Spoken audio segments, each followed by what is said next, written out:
好啦，嚟到第二章，我哋稱之為正本清源基本法嘅第二季嘅最後一條咧，都可以話係香港人即係叫做認識基本法咧討論得最多嗰條啦。但係討論得最多都好咧，其實呢一條咧就可以話係唯一一條基本法咧未叫做完全完成咗佢嘅。咁就係第23條咁。今日繼續有李浩然同埋張俊勇啦，兩位基本法推廣督導委員會嘅成員啦。咁23條咁緊張，其實真係或者香港人次次聽親都有啲嚴肅起嚟嘅感覺嘅。應該點樣開始好咧？阿浩然、阿俊勇。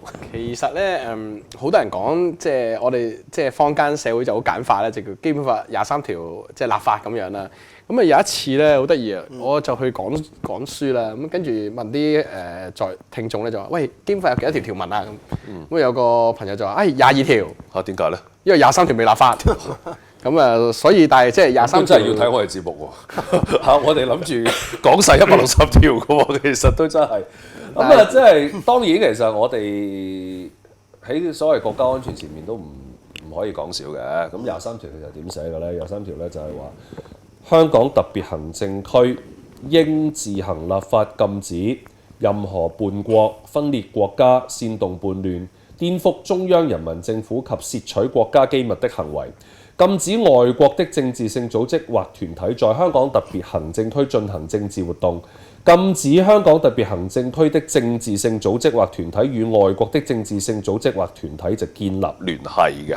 好啦，咁Thomas，你嘅關注點會係23條嘅邊個位呢？其實喺23條咧係全本基本法160條裏邊咧，唯一一條咧係寫咗咧係應該自行立法嘅。哦，係咩？咁即係其他冇寫。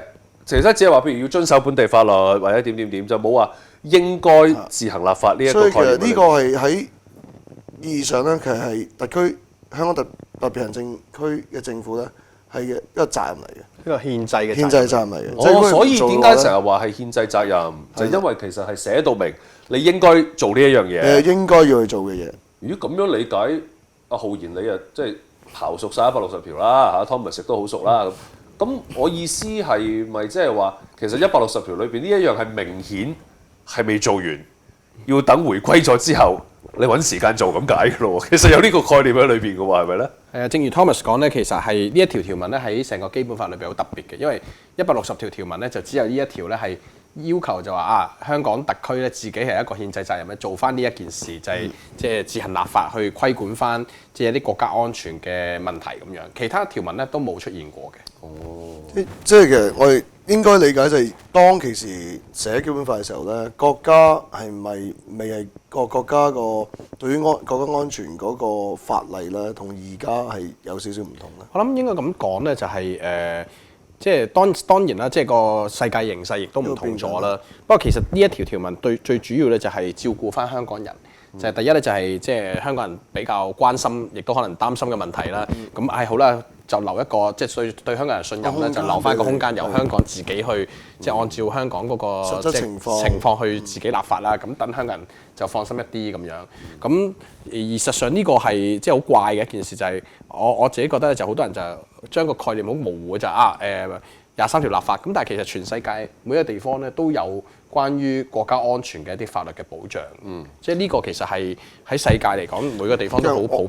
我就即係我自己嘅理解或者睇法咧，即係其實國家安全係好重要噶嘛。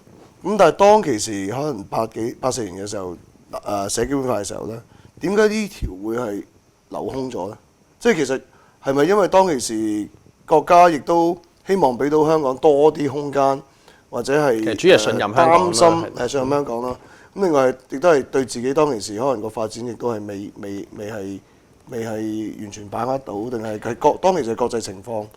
我諗其實主要係個國際形勢亦都唔同，因為好似即係舉例咧，即使就你講到即係80年代啦，甚至係上一次即係嘗試去立法嘅時候咧，中國對於自己個成個國家安全體制咧，其實嗰個成個架構咧都冇今日咁完整嘅。例如到咗今日咧，其實已經好清楚就係即係習近平主席亦都提出咗中國嘅國家安全係有8個唔同嘅範疇嘅。咁呢一個體系而家已經係完整嘅。咁當時即係當然啦，因為當時個國際環境亦都唔同，亦都冇咁複雜。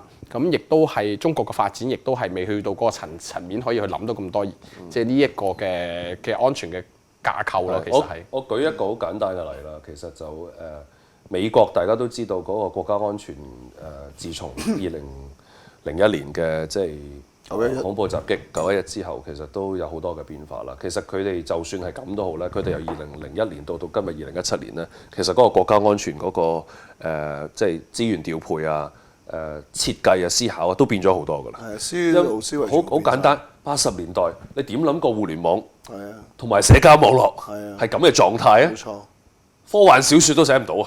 科幻小説寫唔到而家呢個地步啊！即係你隨時可能都係用緊社交網絡睇，或者你用緊互聯網睇，係嘛？咁所以呢一樣嘢已經係好唔同啦。咁同埋而家美國人其中一個最近都有一啲情報嘅部門嘅主管寫話，而家最擔心係美國嗰個能源制度啊，即係包括係啲輸油管啊、電網啊，會成為恐怖襲擊嘅目標。咁過去可能都係講緊一啲所謂 physical 嘅，真係有人炸。炸電網啊，炸即係啲煉油設施啊咁樣。而家佢哋都唔係淨係擔心呢樣嘢，全部可以黑客入去熄冬天熄咗你成個德州嘅電網，你都唔知有幾多人死啦已經真係係嘛？你冇辦法輸入到能源入去可能東岸或者西岸。西岸可能冇咁嚴重啦，但係你可以一啲比較偏冷啲嘅地區，你冇電就死人㗎啦嘛。即係恐怖襲擊係可以喺呢個狀態度出現嘅。咁所以譬如而家我哋講緊即係虛擬世界嘅網絡攻擊 cyber terrorism 嘅，其實以前係冇㗎嘛。就算以前立咗法啊，而家都肯定要多好多其他嘅法例去做呢一樣嘢啦。咁啊英國亦都係咁啦，歐洲亦都係咁啦。咁你亦都見到恐怖即係主義嗰個變化。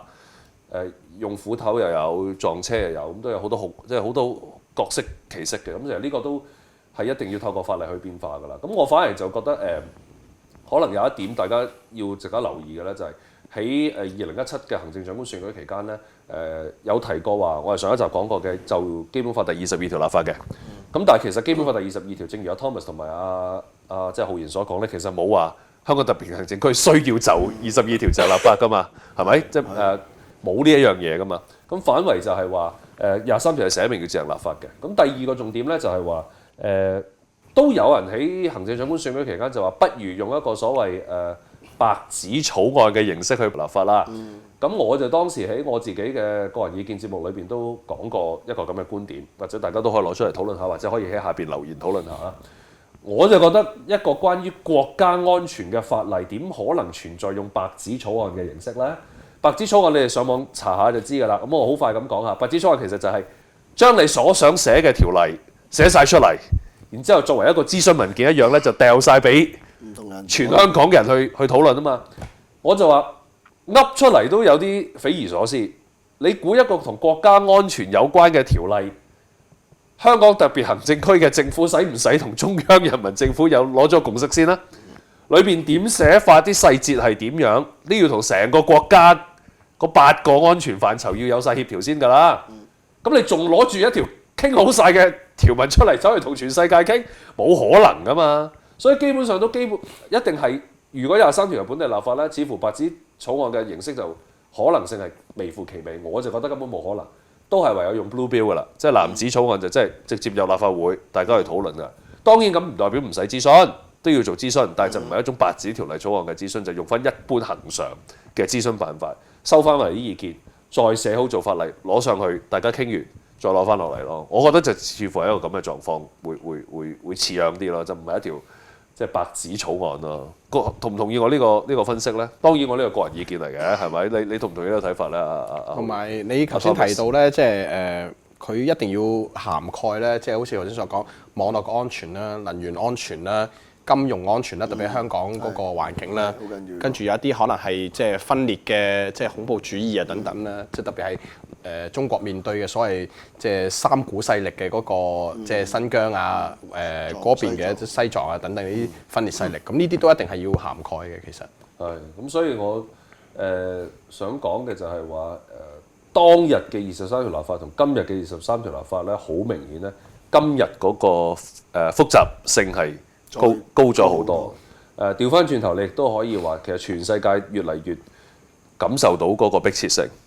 咁唔好淨係睇話一個憲制責任咁簡單啦。憲制責任就只係基本法寫明嘅，但係因應而家嘅局勢，其實點樣去為23條立法咧？可能今日再做諮詢嘅時候咧，個範疇係多好多。同埋即係我非常同意複雜性就多好多。即係你如果你再別用，即係你話用白紙咧，其實基本上冇可能做到，即係基本上唔使傾，即係唔使做落去嘅。